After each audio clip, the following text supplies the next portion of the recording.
예, 시황맨의 주식 이야기. 오늘은 이제 금리 이야기를 좀 해보겠습니다. 금리 관련해서 깊이 있게 얘기할 필요는 없고, 우리가 이제 관심 있는 거는 주식 시장이 어떻게 반응할 건지 이거에 대해서 봐야 되는 거기 때문에 이 부분 중심으로 좀 심플하게 정리해 보도록 하겠습니다. 우선 이제 금리를 내리기도 하고 올리기도 하는데, 금리 인하할 때는 목적이 쉽게 얘기해서 경기 회복시키기 위해서 금리를 내리는 거죠. 은행에 돈이 묶여 있으면 사람들이 투자도 안 하고 소비도 안 하고 이렇게 되는데, 금리를 떨어뜨려 버리면 이자라든가 이런 걸 통해서 얻게 되는 돈이 별로 없게 될 것이고, 그리고 이제 돈을 빌려다 쓸 때도 자금이 많이 안 들어가게 되니까 편안하게 투자할 수 있게 됐잖아요. 그러니까 경기를 회복시키는 수단으로 활용하게 되는 거죠. 반대로 이제 금리 인상을 하게 되는 거는 그 돈이 너무 많이 풀려서 역효과를 만들어낼 때, 예를 들면 인플레이션 이런 것들, 투기적 거래 때문에 금융시장이 혼란해진다든가, 아니면 목적했던 금리나 목적이 달성이 돼서 이제 경기가 정상적으로 돌아가겠구나 이렇게 판단이 될 때, 이럴 때 이제 금리를 올리게 되는 거죠. 최근에 이제 금리 인상 같은 경우는 이 과도한 투기적 거래랑 경제가 어느 정도 정상화되고 있다, 이 두 가지 측면이 다 고려가 돼서 이제 금리를 올렸다 이렇게 볼 수 있겠습니다. 역대 이제 미국의 금리 추이를 보면 금리 인상이나 한두 번 한 게 아니기 때문에 과거로부터 어떤 금리의 어떤 전반적인 추이는 보시다시피 여러 번 올리기도 하고 내리기도 했었거든요. 근데 제가 이 차트를 보여드린 이유는 뭐냐면, 그러니까 미국의 금리가 점차 낮아지고 있어요. 예, 그 금리의 피크가 점차 낮아져 가지고 지금 이번에 금리 인상할 때 끝이 어디까지 갈 것이냐라는 것도 주목받고 있잖아요. 근데 제가 보기에는 3% 이상의 금리가 나오지는 않을 것 같다. 물론 이제 물가가 어떻게 될지에 따라서 또 양상이 달라지긴 하겠습니다만은, 장기 추세를 볼 때는 돈을 최대한 잘 돌려서 경제를 살려야 된다, 소비를 해야 된다, 투자해야 된다, 이런 게 이제 또 현재 상황이기 때문에 금리가 올라간다 하더라도 3.0% 이상 올라가거나 이제 그렇게 되지는 않을 것 같다, 이렇게 이제 보고는 있습니다.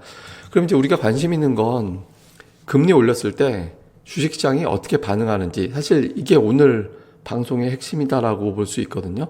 그러니까 미국이 83년도 이후에 이제 금리 인상 주기에서 주식시장이 과연 어떻게 반응했느냐, 이걸 이제 S&P 500 지수 흐름으로 한번 살펴봤더니 3개월 후에 주식시장이 올라갈 확률 50%, 그러니까 반반이었어요. 반은 올라가고 반은 빠지고. 그러니까 6개월 후에는 75%, 거의 대부분 다 올랐죠. 그러니까 이 통계가 이제 보여진 8번 중에서 6번 올랐거든요. 그리고 12개월 후에는 한 번도 예외가 없이 다 올랐습니다. 그럼 상승폭도 3개월 동안에는 평균적으로 2.7% 정도 올라갔고, 6개월 후에는 7.5%, 그리고 12개월 후에는 10.8%, 대부분 다 올랐거든요. 그래서 미국이 금리를 올릴 때 초반에는 좀 오락가락했지만 대체로 시간이 갈수록 경제가 정상화됐구나라는 쪽에 더 무게가 실리면서 지수는 더 강하게 올라가는 그런 모습을 보였습니다.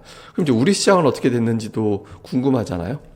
외국인들이 IMF 이후에 이제 외국인 투자들의 비중이 커졌기 때문에 그 이후의 사례를 중심으로 좀 살펴놓고 보면, 2014년도 미국이 금리 인상했을 때 그 전에는 주식시장이 이렇게 썩 좋은 편은 아니었는데, 그 직후에도 그렇다고 확 올라간 건 아닙니다만은 어쨌든 결과적으로 보면은 금리 인상 주기하고 금리 인상한다라고 해서 코스피가 빠졌던 건 아니고요. 그리고 그 금리 인상 직후에 외국인 투자자들은 3개월 동안에 2조 7천억을 샀습니다. 그러니까 금리 올린다라고 해서 외국인들의 자금이 이탈했다, 이렇게 보기는 어려운 거죠.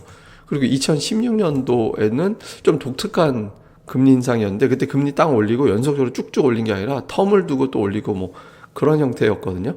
근데 이제 그때 직후에 좀 빠졌다가 결국엔 다시 올라갔어요.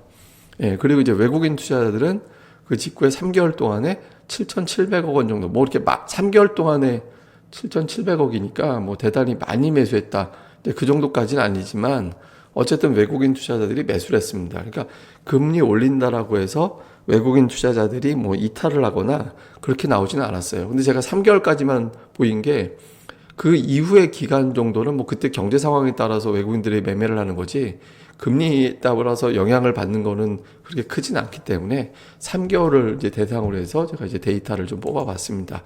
근데 지금 하나 변수가 있다면 뭐냐면, 예전에 이제 미국이 금리 올렸을 때 국제유가 수준하고 지금의 국제유가 위치하고 달라요.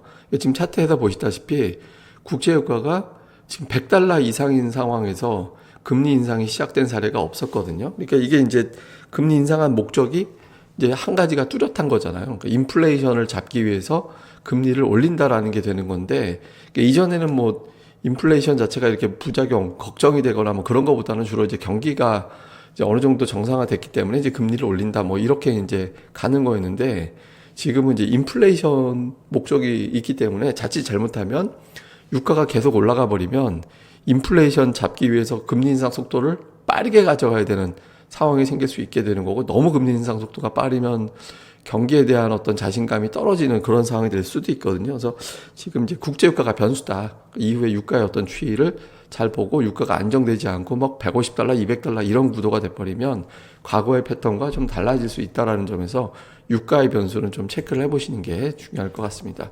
그래서 요약을 좀 해보면 금리 인상은 경제 정상화가 목적이, 경제 정상화가 어느 정도 됐다라는 자신감의 표현. 그리고 또 한 가지는 이제 저금리 상황에서 만들어졌던 여러 가지 부작용을 해소하기 위해서 금리를 올리는 거다. 그러니까 지금 이 두 가지가 다 포함이 됐다. 이렇게 볼 수 있겠고요. 그 다음에 이제 주식시장의 반응은 조금 전에 보여드렸듯이 3개월 정도는 반반. 그런데 10개월 후를 봐서는 금리 인상이 결과적으로는 경제 정상화, 소비의 정상화로 해석이 돼서 주식시장은 대부분 다 올랐다.